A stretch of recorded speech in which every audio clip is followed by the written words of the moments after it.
Teachers day. गट्टू आणि Chinki classroom मध्ये आपल्या मित्रांसोबत मस्ती करीत होते. Come on boys, attack! Girls, आपल्याला उत्तर द्या. विमान उचला आणि अटॅक करा. मिश्रा सरांचे आगमन होते. हा काय गोंधळ लावलाय तुम्ही? 2 मिनिटाच्या आत होमवर्कचे बुक्स माझ्या टेबलवर पाहिजेत. हे ऐकून सगळी मुले एकमेकांकडे पाहतात, कारण कोणीच होमवर्क केला नव्हता. कोणीच होमवर्क केलेला नाही. तुम्हाला फक्त मस्ती करता येते. चला उभे राहा. आपले कान पकडून उभे राहा. फास्ट. सगळा वर्ग एकदम कान पकडून उभा राहतो. तेवढ्यात नोटीस घेऊन पिऊन येतो.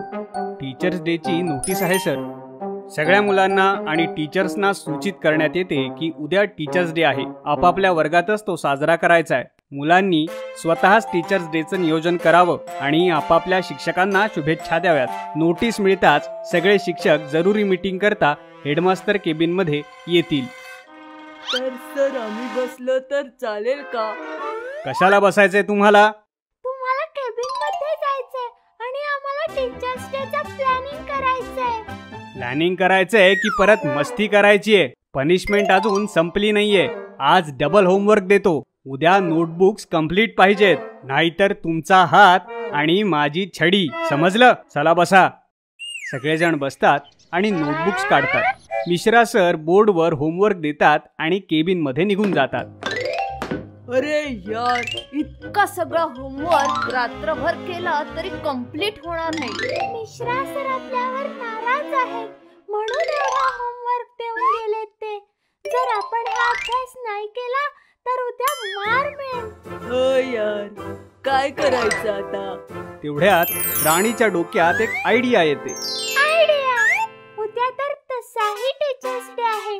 सगळं प्लॅनिंग आपल्यालाच करायचंय.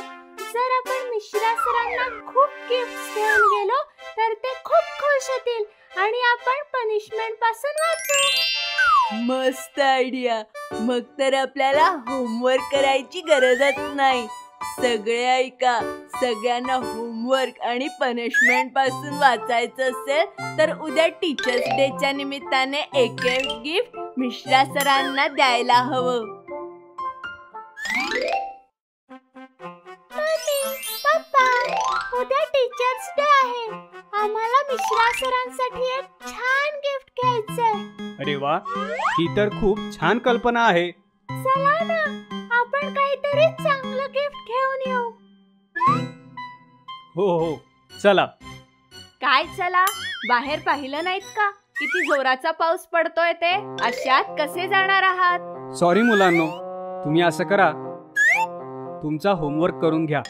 जसा पाऊस थांबेल तसं आपण गिफ्ट आणायला जाऊयात. ठीक आहे? ठीक आहे. मम्मी पप्पा निघून जातात. आता काय करायचं? रात्रभर पाऊस पडत राहिला तर? असं नको बोलूस. थांबेल पाऊस थोड्या वेळात. चल, तोपर्यंत आपण होमवर्क करून पाहू. गट्टू आणि चिंकी होमवर्क करू लागतात.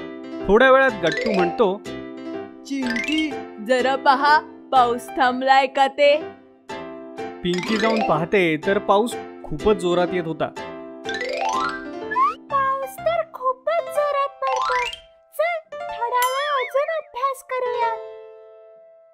दोघे पुन्हा अभ्यास करू लागतात. हा पाऊस तर थांबण्याचं नावच घेत नाहीये. दुकानही बंद होतील. मुलांना म्हणावं, झोपा आता, आज गिफ्ट आणायला जाऊ शकणार नाही. असू द्या. किती दिवसांनी दोघे जण होमवर्क करत आहेत. त्यांना सांगितलं तर ते होमवर्क नाही करायचे. पाऊस येतोय या बहाण्याने अभ्यास तरी होईल. चांगली आयडिया आहे. Good night. पप्पा मम्मी झोपून जातात आणि गट्टू आणि चिंकी रात्रभर होमवर्क करत बसतात. होमवर्क करता करता सकाळचे 4 वाजतात. चिंकी, बघ ना, पाऊस थांबला की नाही ते? पाऊस तर नाही थांबला, पण माझा होमवर्क मात्र झाला. काय म्हणतेस? माझाही फक्त शेवटचाच प्रश्न राहिलाय. तेवढ्यात मम्मी येते.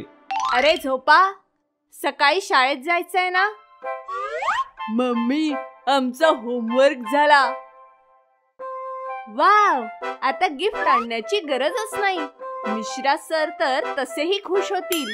अरे हो, याचा तर आम्ही विचारच नाही केला. चला झोपा आता. मिश्रा सरांना गिफ्ट मिळालेलंच आहे. मिश्रा सर येतात. Good morning sir, happy teachers day. Thank you and same to you. मुलांनो, चला होमवर्कच्या नोटबुक्स टेबलवर ठेवा. मिश्रा सरांनी असं म्हटल्यावर एक एक जण उठतो आणि आपापलं गिफ्ट टेबलवर ठेवतो. अरे हे काय, टेबल नोटबुक्स ऐवजी गिफ्ट्सनी भरून गेलं. काही हरकत नाही. गट्टू आणि चिंकी, तुमचं गिफ्ट कुठं आहे? आमच्याकडे तुमच्यासाठी खास गिफ्ट आहे सर. चल चिंकी. गट्टू आणि चिंकी आपले नोटबुक्स घेऊन जातात आणि टेबलवर ठेवून देतात.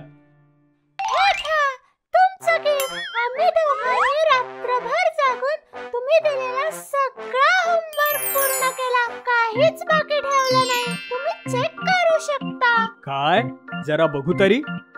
मिश्रा सर नोटबुक घेऊन बघतात तर आश्चर्याने बघतच राहतात, कारण गट्टू आणि चिंकीची नोटबुक पूर्ण झाली होती.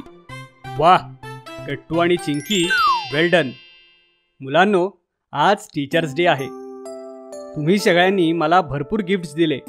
मला खूप छान वाटलं. पण गट्टू आणि चिंकीचं हे गिफ्ट सगळ्यात जास्त आवडलं. मुलांनो, शिक्षक नेहमी तुमच्या भल्याचाच विचार करतात. तुम्ही हुशार व्हावं, प्रगती करावी, नेहमी ह्याचीच इच्छा करतात. मुलांनी शिक्षकांची प्रत्येक गोष्ट ऐकावी आणि मस्तीच्या ऐवजी दोस्ती करून एकमेकांची मदत करावी. असं झालं तरच टीचर्स डे यशस्वी झाला. गट्टू आणि चिंकी प्रमाणे जर तुम्हालाही ही गोष्ट कळली असती तर मला खूप आनंद झाला असता. डोंट वरी सर, आता तुम्ही जे सांगा ते आम्ही ऐकू.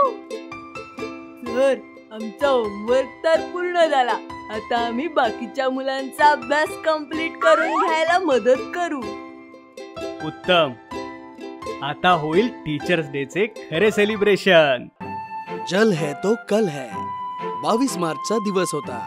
मिश्रा सर क्लासमध्ये नव्हते. गट्टू, चिंकी आणि वर्गातील सगळेजण मस्ती करत होते. वॉटर बॉटल मधील पाणी एकमेकांवर उडवून मजा करत होते. ये टाक, अजून पाणी टाक. फेका पाणी. सर्वांना भिजवून टाका. कोणीही सुटलं नाही पाहिजे. सगळ्यांच्या बाटल्या खाली करा. संपूर्ण वर्ग मस्ती करण्यात दंग होता. तेवढ्यात मिश्रा सर आले आणि सगळे गुपचूप आपापल्या जागी बसले. अरे गटू, स्टँड अप. का मस्ती करत होतात तुम्ही? सॉरी सर, रंगपंचमी जवळ आली आहे ना, आणि रंगपंचमीला सुट्टी असते. आम्ही एकमेकांसोबत रंगपंचमी खेळू शकत नाही, म्हणून आजच पाणी टाकून एन्जॉय करत होतो. हे ऐकून मिश्रा सर बोलले, मुलांनो, रंगपंचमी रंगांचा सण आहे, पाण्याचा नाही. तुम्ही सर्वांनी आपापल्या वॉटर बॉटल्स खाली केल्यात. आता तहान लागली तर काय करणार? सर, काहीच प्रॉब्लेम नाही. आपल्या शाळेत बरेचसे वॉटर कूलर आहेत. आम्ही त्यामधून पाणी भरू. जर वॉटर कूलर्स मध्ये सुद्धा पाणी नसेल तर? असं होऊच नाही शकत सर. असं झालंय बेटा. आज शाळेत कोणत्याही वॉटर कूलर्स मध्ये पाणी नाही, कारण त्यांची सफाई चालू आहे. हे ऐकल्यावर गट्टू आणि वर्गातील इतर मुलं घाबरली. अरे बाप रे, आता आपण पाणी कसं पिणार? सगळ्या बाटल्या तर खाली झाल्या. तुम्ही याचा विचार आधी केला पाहिजे होता. खाली बसा. हरी आणि गट्टू जागेवर बसले.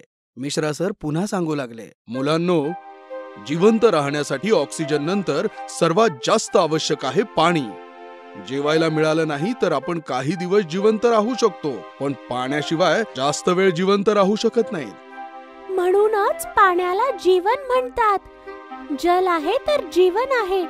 हे स्लोगन मी बऱ्याच भिंतींवर पाहिलं आहे. हो, जल हे जीवन आहे. पाणी नाही तर भविष्य नाही. अशा प्रकारचे स्लोगन आपण भिंतीवर लिहितो, वाचतो, तरी सुद्धा वर्गात एकमेकांवर पाणी उडवतो. बरोबर ना? हे ऐकून मुलांना लाज वाटली. मुलांनो, हे मी तुम्हाला आजच का सांगतो आहे माहितीये? कारण आज 22 मार्च आहे. आज संपूर्ण जगात जल दिवस साजरा केला जातो. म्हणूनच आज शाळेतल्या पाण्याच्या टाक्या साफ केल्या जात आहेत. तेवढ्यात हरी बोलला, सर, मला तहान लागली आहे. बाटलीमध्ये पाणी नाही. आता काय करू? हरी, तू सगळं पाणी वाया घालवलेस. आता थोडा वेळ तहान सहन कर, तेव्हाच तुला पाण्याची खरी किंमत कळेल. हे ऐकून हरी उदास झाला. मुलांनो, मी तुम्हाला सांगितलं होतं ना की पृथ्वीवर केवळ 3%च पाणी पिण्यायोग्य आहे. लोकसंख्या वाढते आहे, पाऊस कमी होतोय आणि पिण्याच्या पाण्याची टंचाई आहे. लोक पाण्यासाठी भांडत आहेत, माहितीये? तेवढ्यात चिंकी म्हणाली, हो सर, आम्ही सुट्ट्यांमध्ये आजी आजोबांकडे गेलो होतो ना, तिथे बऱ्याच बायका एका टँकर जवळ पाण्यासाठी भांडत होत्या. संपूर्ण गावाला फक्त एकच टँकर पाणी मिळतं. हो, असं बऱ्याच गावांमध्ये होतं जिथे पाऊस कमी पडतो किंवा नदी तलाव नसतात. अशा ठिकाणच्या स्त्रियांना पाण्यासाठी खूप दूर चालत जावं लागतं. आपण शहरात राहतो, आपल्या घरी नळाने पाणी येतं, जेवढं पाहिजे तेवढं पाणी मिळतं. याचा अर्थ असा नाही की आपण पाणी वाया घालवू शकतो. पाण्याचा योग्य उपयोग केला पाहिजे, पाणी वाचवलं पाहिजे. नदी तलाव यासारखे साठे प्रदूषित करू नयेत आणि सर्वात महत्वाची बाब, झाडं लावली पाहिजेत. सर, पाणी वाचवण्याचा आणि उरलेल्या पाण्याच्या योग्य उपयोगासाठी माझ्याकडे आयडिया आहे. वा, छान. सांग, काय आहे ती आयडिया? सर, जेव्हा आम्ही शाळेतून घरी जातो तेव्हा वॉटर बॉटल मधलं राहिलेलं पाणी वाया घालवतो, कोणाच्या तरी अंगावर उडवतो किंवा फेकून देतो. पण जर आम्ही हे पाणी शाळेच्या मैदानातील झाडांना दिलं तर पाणी वाया देखील जाणार नाही आणि झाडे देखील नीट वाढतील, ज्यामुळे आपल्याला अजून पाणी मिळेल. चिंकीचं म्हणणं ऐकून मिश्रा सर खूप खुश झाले. खूप छान. ही अतिशय चांगली कल्पना आहे. तर मुलांनो, आज तुम्ही काय शिकलात? आपल्याला पाणी सांभाळून वापरलं पाहिजे, पाणी वाया घालवू नये, पाणी जपून वापरलं पाहिजे, कारण पाणी आहे जीवनाचा आधार. पाण्याशिवाय जग नाही चालणार. बरोबर, खूप छान. हरी, आता कळली पाण्याची किंमत? हो सर, आता वाटत आहे की मी बॉटल मधलं पाणी संपवलं नसतं तर किती चांगलं झालं असतं. मला माझी तहान भागवता आली असती. आता मला पाण्याचं महत्त्व कळालं सर. चांगली गोष्ट आहे. आता तहानलेलं राहण्याची गरज नाही, माझ्याकडे पाणी आहे, हे घे. हरी मिश्रा सरांकडे गेला आणि पाणी पिऊ लागला. पाणी पिल्यावर त्याला बरं वाटलं. अशा प्रकारे मिश्रा सरांमुळे संपूर्ण वर्गाला पाण्याचं महत्त्व कळालं आणि सर्वांनी मनातल्या मनात पाणी वाया न घालवण्याची शपथ घेतली.